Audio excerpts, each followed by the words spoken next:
Hi there. Welcome to the Cloud Security Podcast by Google. Thanks for joining us today. Your hosts here are myself, Tim Peacock, the product manager for threat detection here in Google Cloud, and Anton Juvakin, a reformed analyst and member of the cloud security team here at Google. You can find and subscribe to this podcast wherever podcasts are sold and distributed, as well as at our website, cloud.withgoogle.com/cloudsecurity/podcast. If you enjoy our content and want it delivered to you piping hot every Monday, please do hit that subscribe button. You can follow the show and argue with your hosts on Twitter as well, twitter.com/cloudsecpodcast. Anton, we've got a fun episode today. We are talking about supply chain security, aren't we? Yes, we are. And I want to start in a somewhat unusual manner with some FUD. Some FUD? Yes, exactly. So when I first read up about software supply chain issues, I kind of thought, that is really scary. Yeah. Instead of hacking you, you can hack somebody who provides software for you. But if you can't hack them, then you can hack somebody who provides software to somebody who provides software to you. But if they're still secure, you can hack somebody who provides software to somebody who provides software to somebody who provides software to you. In any way, you're still hacked. You're still done. Sorry if I'm using the word hacked to mean the criminally compromised. But the point is that it's just scary. And I feel very powerless when I think about it. Like, you can't do anything. It's not you. It's the company that supplies the company that supplies the company that would be the cause. So it's really scary. I'm like genuinely terrifying. So what can we do about it? That's one of the things that we talk about in this episode is what can you do about it? And part of it, I think, is one of those cases of, you can measure what you can manage. And so we're going to talk about some ways of measuring this and some ways of thinking about the problem systematically. We'll talk about different levels of salsa. And as a hint, they're not, mild, medium, and hot. But we'll also touch on briefly a topic called SBOM, which I think a lot of people have been talking about lately. And there's a lot of good stuff in there. Yeah, but it still remains a terrifying problem. You're giving like this cold-blooded, even-minded view, but I'm giving the terrified view. Instead of thinking, can my software be compromised? You have to think many levels before you even got access to your software, right? So, and it's not only for software companies. I use software, but like, who made the library that some provider to that software supplier uses? And this is mind-boggling. For sure. I'm sorry, I'm still terrified. No, it's a terrifying problem, and it's not exactly a new one. I mean, we've had the problem of trusting our supply chain for a long time. Like, untrusting trust is kind of the root of all this. And yep, 1984, right? Yeah, I mean, 6 years before I came into this world, we had this problem. Exactly that. But here's the funny one. Maybe it's like the Google-sized problem to solve, right? Like, it's so terrifying, it's so scary. Maybe Google is the right place to solve it. I think that's an excellent transition into our guests. So with that, I'm delighted to welcome our guests today. We're joined by Aparna Sinha, a director of product management here at Google Cloud, as well as Eric Brewer, a vice president of infrastructure and Google fellow here at Google. Eric, my first question is for you. It's perhaps what you might call a softball, but for people who've been living under a rock or those who don't think much about software security, what is software supply chain security and how is it different from other kinds of supply chain security? Well, the classic supply chain came about from the idea that when you buy some piece of equipment, it has many components, and you might have a list of or a bill of materials of the things that go into that device. And likewise, modern software is built with many components. And so there's software inside your software. And we'd really like to know, where do those pieces come from and should we trust them? Got it. So it's really, at the end of the day, about trust. Absolutely. It's great that we can take software so many places, open source, libraries, packages, and that makes us more productive, improves quality of software in general. But it means we're trusting a lot of different sources. And there's lots of different ways to attack that supply chain. And it's become a bigger issue in the past year. And so now we have to kind of take it much more seriously. So in light of this, you mentioned attacks against software supply chain. And so what kind of organizations need to care about this? It sounds like a large enterprise concern or something like a sensitive agency would care about. Who do you think should care? Like, what kind of organizations must have it as top priorities for everybody, for large enterprises? And maybe give me a few examples that you've heard from users. Well, all organizations that use or create software should care about the security of that software. And these days, software is everywhere, especially post-pandemic, because most companies have moved to digital channels and accelerated the digital transformation. So as you know, every company is becoming a software company. Specific things that we're hearing from customers these days, users are quite concerned about security risks, especially as they have distributed and remote work teams.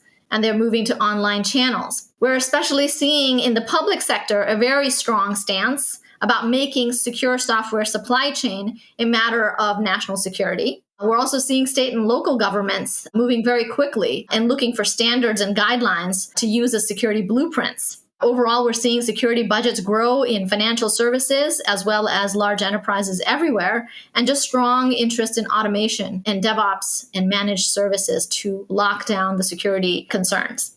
So, Aparna, you mentioned national security, and I know there was an executive order recently that mentions both supply chains, and Eric alluded to bills of material or software bills of material. I guess this is a toss-up question for you two. What's the relationship between what we're doing here at Google and what SBOM is, and how does it all fit together? Well, it's a tricky question because the software bill of materials was originally designed essentially for packaged software. So you buy some software off the shelf, and you might want to know what pieces go in it so that if one of those pieces has a vulnerability, you might be able to do something about it. But that's a very 90s view of software. And Google's own internal workings and cloud in general, of course, is much more dynamic. And we're building software and rebuilding it all the time and doing incremental upgrades and rollouts. And so we don't really have a bill of materials in the same sense, or at least not the same need of putting out a packaged piece of software. But the concerns are valid, meaning we'd like to know exactly how every binary was built, what went inside it, why do we trust it, what exact source code was used, what tools were used. In fact, the NTIA just released their requirements for SBOMs. And one of the things it says basically is clouds don't really need to follow exactly this because it's not perfectly appropriate. But clouds should, in general, try to meet all of these goals, meaning knowing where the software comes from and whether it has vulnerabilities or not. And in fact, we already do that internally. And now the goal is to make that easy for our customers to do as well. That makes sense. But to kind of bring it more to life, you mentioned threats and you mentioned certain actors, certain companies. So can somebody lead the audience, and of course us as well, through kind of a quick threat assessment of a supply chain issue? For example, does it mean that it's like a criminal hacker may somehow disrupt the supply chain, maybe through open source software, or does it require a government agency from a perhaps unfriendly country? So just give us a bit of a threat assessment about how a supply chain issue may arise and what are the actors and what are the realistic threats here.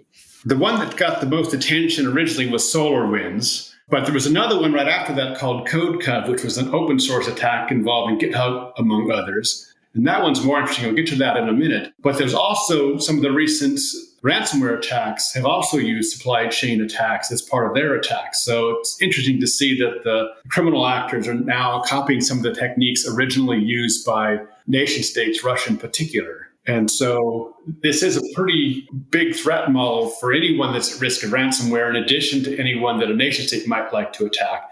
But what makes supply chain attacks particularly nasty is they're really attacks that lead to attacks. And what I mean by that is the CodeCov attack, for example, was essentially inserting a bad version of Bash, which is a scripting language used by a third-party tool of GitHub. So not GitHub's fault directly, but CodeCov is a tool that lets you look at code coverage on your code. And that tool uses Bash. And the attackers made a bad version of that enabled it to steal credentials. But that steals credentials from everyone that uses CodeCov, right, which is many customers. And once those credentials are stolen, they can be used for many other purposes. So you can think of the original attack as a credential factory that produces credentials, and then those credentials can be used for further attacks down the road. And that's what most groups in the end get attacked, is because their credentials were stolen in a supply chain attack, and then their primary software or products are now at risk.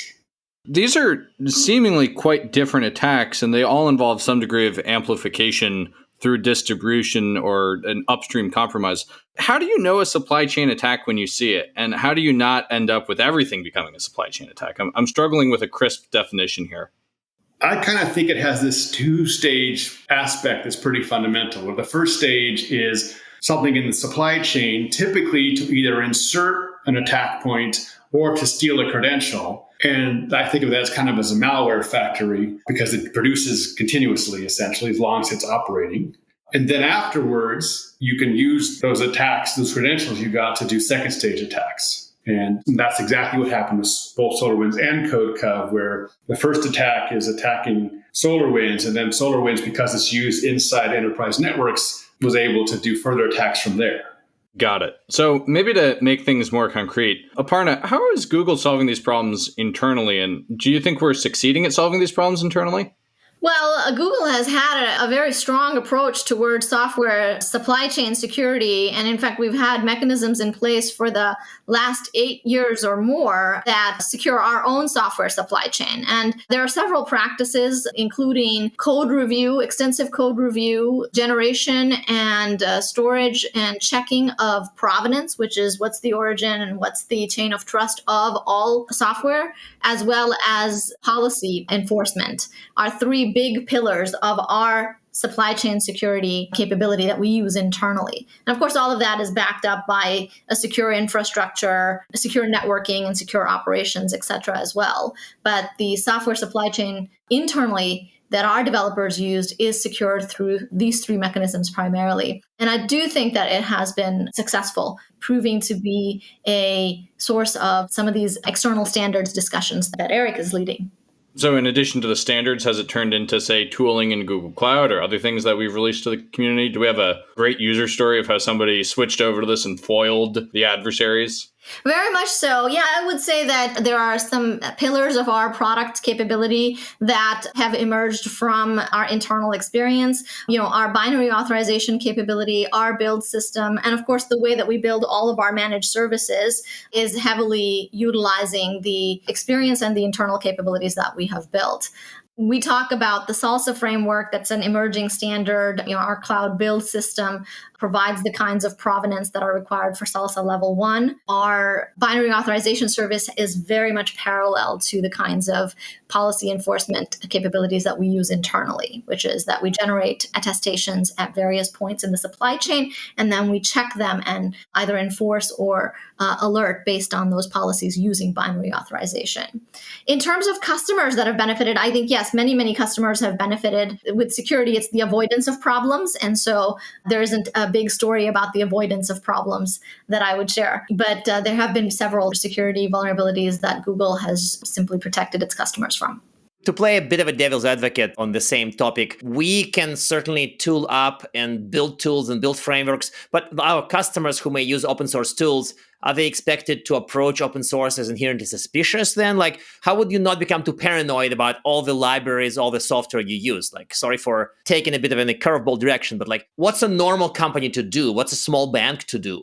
I think, open source software is the future of modern software development, and rapid iterations, continuous deployment is the future of modern software deployment. We have seen through a research study that we conduct called DORA, DevOps Research Association, over the last 6 years that the highest performing organizations are continuously upgrading their software at a very rapid pace. And that actually, of course, means that they're able to achieve better business results because of software development agility. But it actually also means that they are able to achieve a higher level of security. And that's kind of counterintuitive. So yes, there are many open source dependencies. You're relying on code that isn't under your control. But that is why there are many tools being worked on, both in the open as well as through some of these foundations. The open source scorecard is an initiative that we are involved in. And of course, Open Source Insights, which is a website that we recently introduced that gives you a transitive dependency graph of open source packages and has a database of vulnerabilities as well as licensing and other security related data, and provides the ability to do version comparisons so that you can be more careful about checking your dependencies and which packages you use.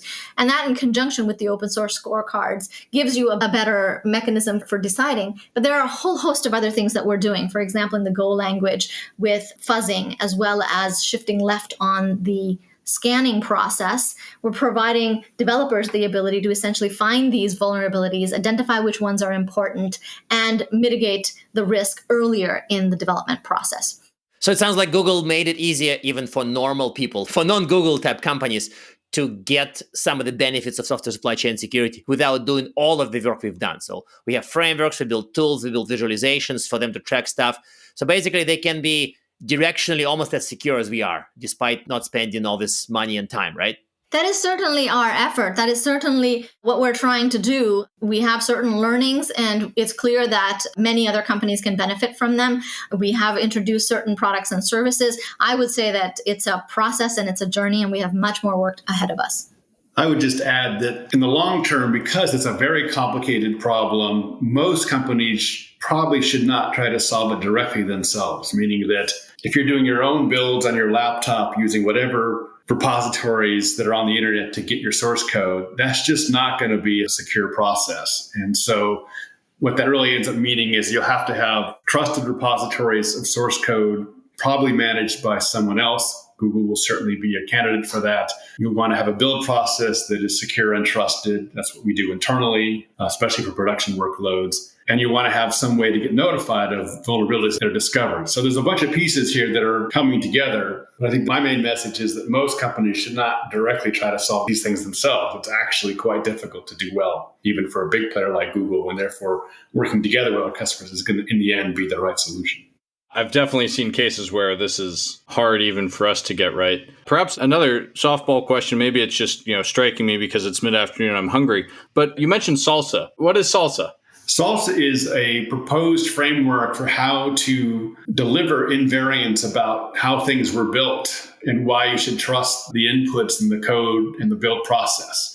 It's based on what we've done internally for our own supply chain, but it's a bit abstracted and more amenable to open source because internally we have a monorepo, we have a lot of control over the systems and tools that people can use. So it's not as flexible as open source. So Salsa is our interpretation of how to take those ideas, apply them to open source, and then to add to that kind of 3 tiers. They're kind of incremental in what promises they're able to make, where the Salsa 1 is just basic things about do you know what the build process is and what happened, up to higher levels where you actually know that code was reviewed and that the exact source code was known and kept, and various other properties that you'd like to have. So it's all about the invariants you want to be true about your overall artifact production.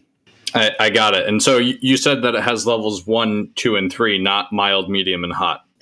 It does not, although maybe that was a mistake. That feels like a miss to me. So this whole episode came about because we have an upcoming S3C Day. What is this event and what should listeners know about it?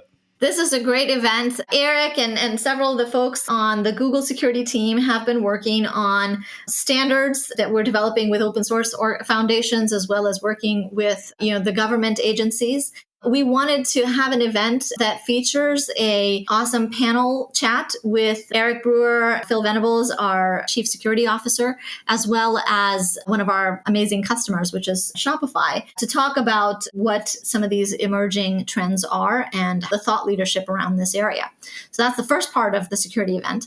In the second part, we'll be talking about some of these exact capabilities that Google Cloud provides and how we can help our customers achieve greater supply chain security. And that'll be through some product announcements as well as through a number of cool product demos. So for example, this open source insights website that we talked about that shows you these dependencies. You can see that graph and we'll give you a full demo of that. This capability around Salsa with Cloud Build, we will be demonstrating that as well, and binary authorization and the policy frameworks. So those are each deep dive tracks at the event, and we really look forward to having some live Q&A with our customers as well. Perfect. So it sounds like an event not just for people who already know how to secure software supply chain, but it's kind of useful for people who are still figuring out the threats, figuring out the defenses, figuring out the approaches. So it's kind of education, and not only for the enlightened, right? Absolutely. This area is very new and emerging. The securing of the software supply chain is an unsolved problem, and it is a work in progress. So this event is very much introducing the challenges, introducing the frameworks for thinking about this, and the initial kind of guidance and solutions that are out there. Perfect. Thank you very much for this. So as we are kind of coming to the closing time, we have our traditional closing questions to ask you guys. So what is one practical thing for a company, for our audiences in this area? So if I am maybe not new to security, maybe not new to cloud, but I'm very new to software supply chain security, what is one thing I can do? Is it adopt a tool, apply a framework, And the second question is, any recommended reading? I mean, of course, we'll put the links to Salsa framework and a few other things, but any other suggested reading for the audience? We generally recommend the 4 steps towards understanding secure software supply chain. One is awareness. And so we would really recommend following some of the standards work, for example, by coming to the event and reading some of the articles and so on that we will share. Second is actioning, which is really using some of the Google best practices. And there's many ways to do actioning. I think one of the most practical ways to do that is to use fully managed cloud services, because fully managed cloud services already kind of bake in the best practices. And if you use them, you don't have to do much setup yourself. The third is investing in automation. And the fourth is really investing in auditability. And that's, of course, for software supply chain, what you want to know what the chain of trust is, and you want to be able to audit that, and you want to be able to enforce policy. So if you're just getting started, I think the first thing is to gain awareness of the standards work. The second thing is to start using some of these managed services and understand the best practices that are built into them. And then the third thing is to start to invest in auditability and automation. Any suggested reading for the audience? Yes, we have actually a Forbes article that is coming up by Eric and myself. I'm going to provide a layperson's view of this whole space. So we will share that with you. And then, of course, we have some blogs that are coming up along with the event. So we'll share those with you. We also have a Google open source security blog that has had several very good articles, for example, on Salsa and binary authorization for Borg, that captures the history of how Google has attacked this problem in the past. Those are great background reading. Perfect. We'll absolutely put the links to these on the podcast site. As a quick reminder to the audience, when is the event? The event is going to be live on July 29th. And will it be recorded and available forever afterwards as well? Yes. Awesome. So listeners who are joining us after July 29th, 2021, you can find the event online as well. Eric, Aparna, thank you so much for joining us today. Listeners, thank you for joining us. Thank you. Thank you very much. And now we are at time. Thank you very much for listening and, of course, subscribing to the podcast. Also, see you all at the Container Security event. You can learn about the problems and solutions in software supply chain. We just mentioned it's a scary and terrifying problem. So you can listen for this live on July 29th. And, of course, afterwards, it will be recorded on YouTube. Find links at the podcast URL. You can find this podcast at Google Podcasts, Apple Podcasts, Spotify, or wherever you get your podcasts. Also, you can find us at our website, cloud.withgoogle.com/cloudsecurity/podcast. Probably pretty easy to remember at this point. Please subscribe so that you don't miss episodes. You can follow us on Twitter, twitter.com/cloudsecpodcasts. And of course, your hosts are also on Twitter at Anton_Chuvakin and at _Team Peacock. Tweet at us, email us, argue with us, and if you like or hate what we hear, we can invite you to the next episode. See you on the next Cloud Security podcast, and of course, at our Container Security event on July 29th.